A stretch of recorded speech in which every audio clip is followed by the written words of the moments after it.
Hector. Everybody, welcome to Common Sense in an Uncommon World that is becoming more and more uncommon every day. So, for the first time, I think ever, we have a presidential candidate who has now been convicted of 34 felonies. Not even the old UCLA Bruins with Lou Alcindor and Bill Walton had a 34 streak. But the prosecutor in New York, who can't seem to put anybody behind bars that commits violent acts in New York City, somehow is able to tie a bunch of misdemeanors together and come up with a felony against President Trump, and with a judge that kind of gave instructions to a jury that made it almost impossible to decide anything else. We now have a leading candidate for the presidency dealing with 34 felony convictions against him. And so we're in uncharted territory right now, historic territory. Much like in 2020 when we had the pandemic, we were in uncharted historic territory. We are now again as we go into 2024 in the presidential election. So, Hector, what are you hearing from people? I'm kind of curious because my communication has mostly been from anybody and everybody saying, "Can you believe what just happened? Send $25." I've never seen so many people start asking me for money, and it's like, what would you have said if he was acquitted? Well, here's the crazy part. It's not as though they're asking for money for his bail. He's raising money for his campaign, and I think he had like a record haul, right? Little inside information, not inside information, but a little background information. What I understand is that within the first minute, where the first guilty charge came in, they raised over $300,000 in a minute. And that's not from people writing, three people writing $100,000 checks. That's people going online and doing 25, 50, 10, small contributions. And I think it's fairly safe to say, while no one knows what the exact number is right now, it's probably tens and tens and tens of millions of dollars that have been raised since that guilty verdict came in. Yeah, I think they reported that within the first 24 hours, they had raised something like 52 or 53 million dollars that within that 24 hours. And so, Lord knows from that point in time to now how long, how much more he's raised. It was interesting because I saw him do an interview, and they asked him. He said, "Are you going to tell your lawyers not, to time served or house arrest or whatever it was, right?" And he says, "No, I'm not going to have them beg over for that. Mm-hmm. If I got to do jail, I got to do jail." And so it's interesting posture that he took after the verdict came in. Well, I remember when I lived in Rhode Island, I had a radio show in the morning, and my partner was a guy named Tom DeLulio, who was a great guy, big Democrat, former lieutenant governor of the state of Rhode Island, big Democrat, very famous lawyer in Rhode Island for representing high-profile people, shall we say, Mm-hmm. who you would probably find in the Crime Town podcast. Right. And he used to always say, whenever there was a jury decision, you have to respect the judicial system. That's Right. the kind of standard line.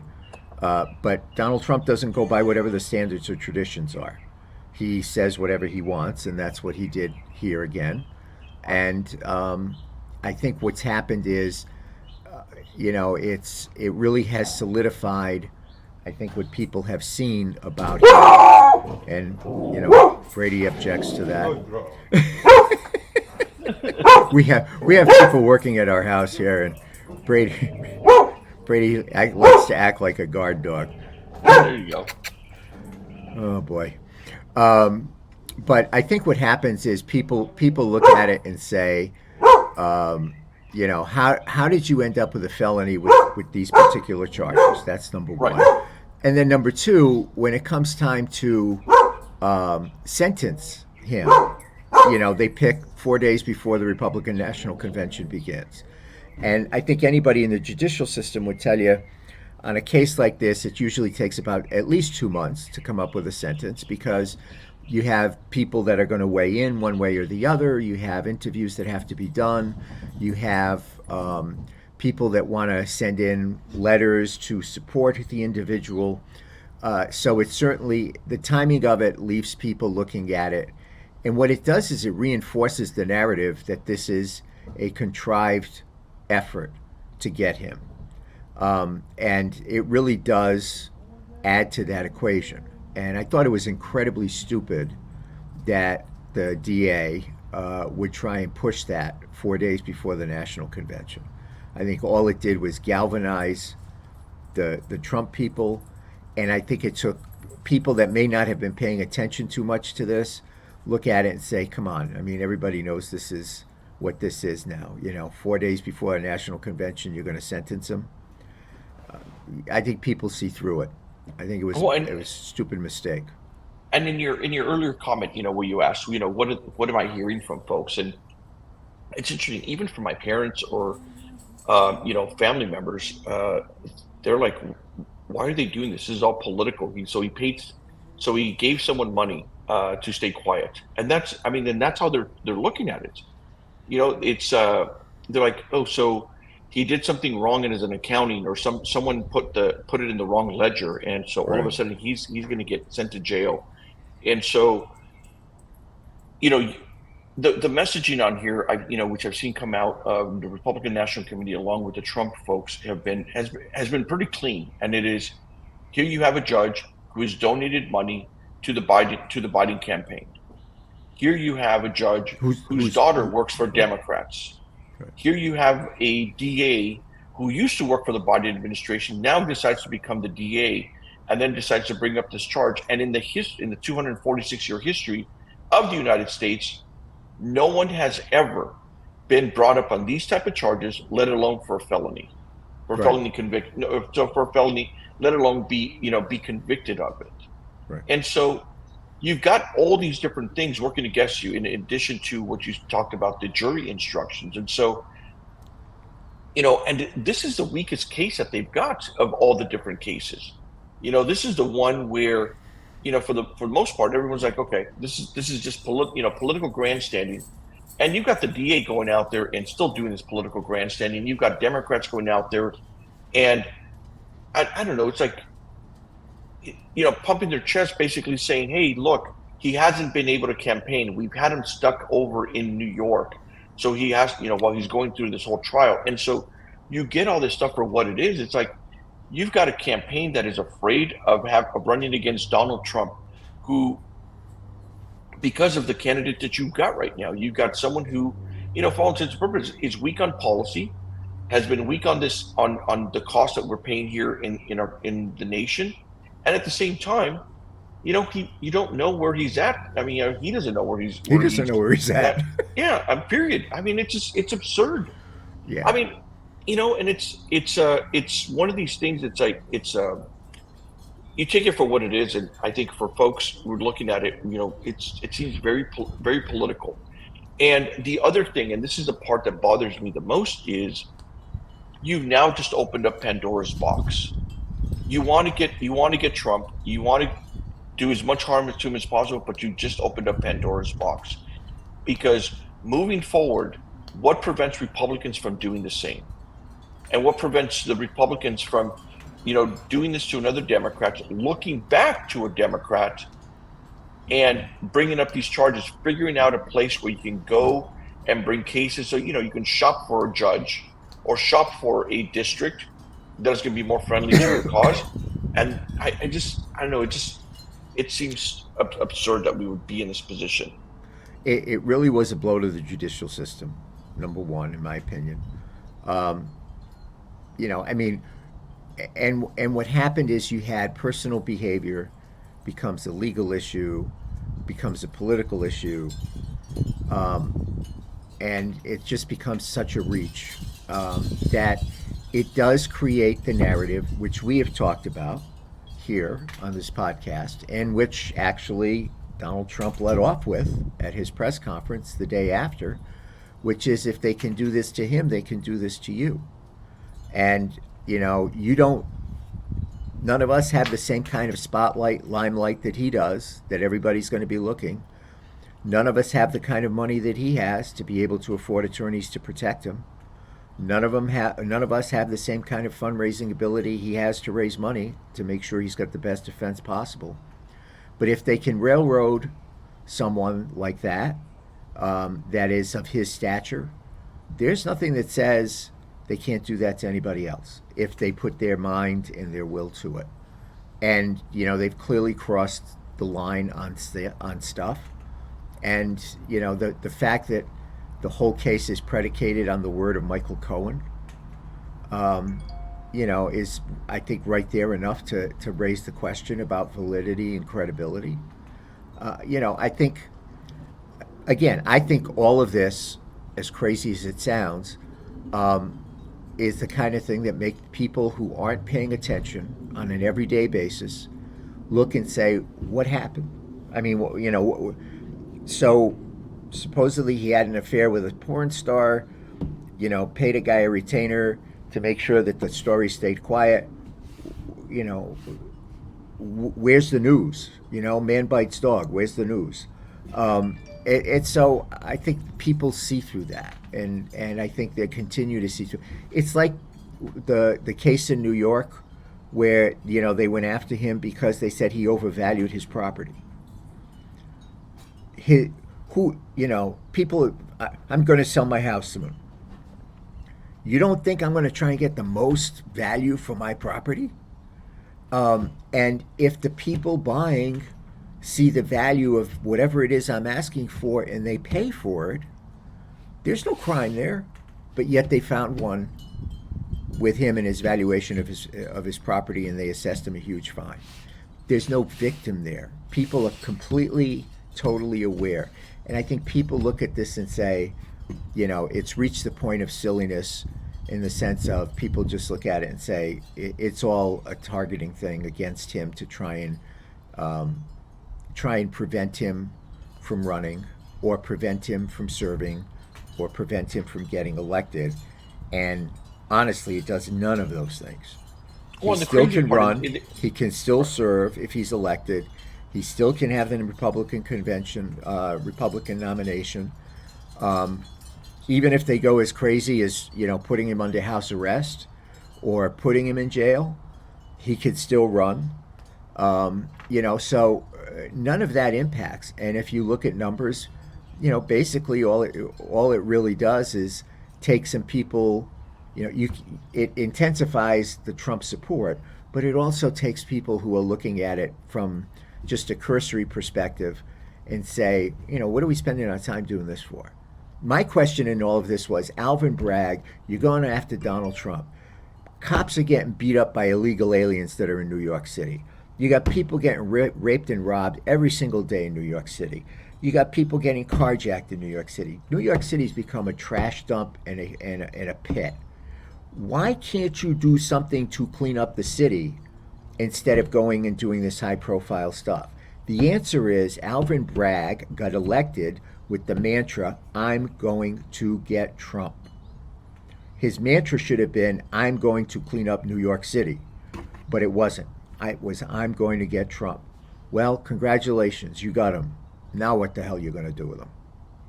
Well, at the same time, you've got, you talk about the DA. I mean, he lowered a bunch of crimes. He lowered like 60% of crimes from felonies down to misdemeanors, and yet goes after this. Your previous thing, and just for people who are listening in or watching this, you got to remember that when they valued his property, none of the banks were upset. None of the banks were like, okay, no, he's paid all his money. We're good. We want to still continue to do business with him. Because, like you just said, you're selling your home. Yes, you're going to try to get as much money as you can for it.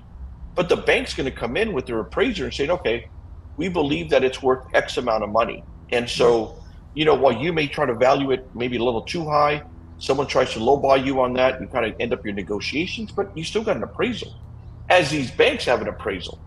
And so it's an absurdity all the way around. But it's what it has done is it really has, I think for most folks, it shows you that to no end how far they're going to go to try to just prevent him from running for office. And I remember, and when I talked about Pandora's box, something a thing came up is I think it was Harry Reid. I think he was the Senate president at the time, and they had this whole discussion over the Supreme Court nominees and justices, and so then you needed 60 votes in Mm-hmm. order to nominate someone and have him get be able to get through out of the Confirmed. Senate. Harry Reid, in order to make it easier for Democrats to get a Supreme Court justice, he decided, they called it the nuclear option, decided to make it a simple majority. Right. And there were a lot of Democrats who said, don't do it, because if you do, you've now just opened up the box. And if Republicans ever control the White House, they ever control the Senate, and there's an opening for Supreme Court justice, they're going to be able to do the same thing. And look at what happened. Look at what happened. And so every single time you've had Trump or Republicans who've had the opportunity to nominate someone, they go right back to that rule and said, "You guys changed the rule, and so here we go." And Right. so if you're upset at the Supreme Court justice, you know who to blame now. But at the same time, this particular situation, now you've just opened up this Pandora's box. So And you live by the sword and die by the sword. And to a certain extent, I think you saw the impeachments of Trump when in his first term. Some of that was a spinoff, I think, of what went back to Monica Lewinsky and Bill Clinton when the Republicans decided stupidly to go try and impeach Bill Clinton over the fact that he, was having sex with Lewinsky in the White House. When people didn't care, what they cared about at the time was their mortgage rates and all of that kind of stuff. Very similar to today, and it backfired on them. After they did that, I remember the midterm elections in '98. Republicans got their butt handed to them across the country, and I think what happened is the Democrats saw that and they decided to do the same thing to Trump twice during the course of his presidency, figuring this is a way to damage him and he'll never run again, and people will see him as an anathema and all of this other stuff. Never quite understanding the people that they represent look at this guy. A lot of these people look at this guy and they may not agree with his attitude, or they may not agree with his, character or things like that, but they do see him as someone that is in charge and competent and who had a fairly good track record, not fairly good, I think an incredibly good track record on economic stuff, especially for this country a few years ago. And so, they're hoping that all of this will just mount on top of him and weigh him down. Instead, it emboldens him. It emboldens his people, and it makes people who are on the sidelines as spectators look and say, what does any of this have to do with me? He had an affair with a porn star. He, got his lawyer to pay off the porn star to keep her mouth shut. They're NDAs all the time. And, what does this have to do with the price of gas that I have to pay every day? What does this have to do with the price of chicken I have to pay every day? What does this have to do with my mortgage payment I have to make? Or the fact that I can't find a place, for me and my family to rent in some place like Southern California? All of those kinds of questions don't go away because Alvin Bragg went on this jihad to get Donald Trump. yeah, That's the bottom line. and I don't I look. You would expect that over once Trump got charged and found guilty, you would have expected the poll numbers to, I mean, skyrocket for Joe Biden, or right afterwards, but they don't seem to have gone up very much. Well, that's an effective Joe Biden. I mean, yeah, Donald Trump is sitting in court and Joe Biden's wandering around a stage somewhere.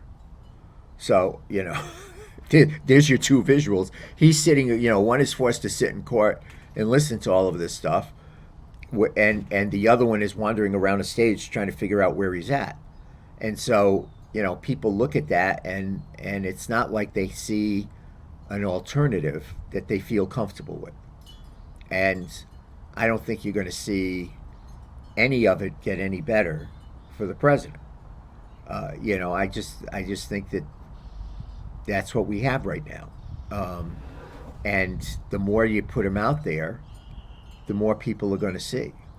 What Biden needs is another pandemic, or maybe he gets put under house arrest and he can't leave the basement of his house like he did in 2020, and has only scripted things that he does into the camera, and avoids all of the gaffes and the mistakes and things that show his age, quite honestly.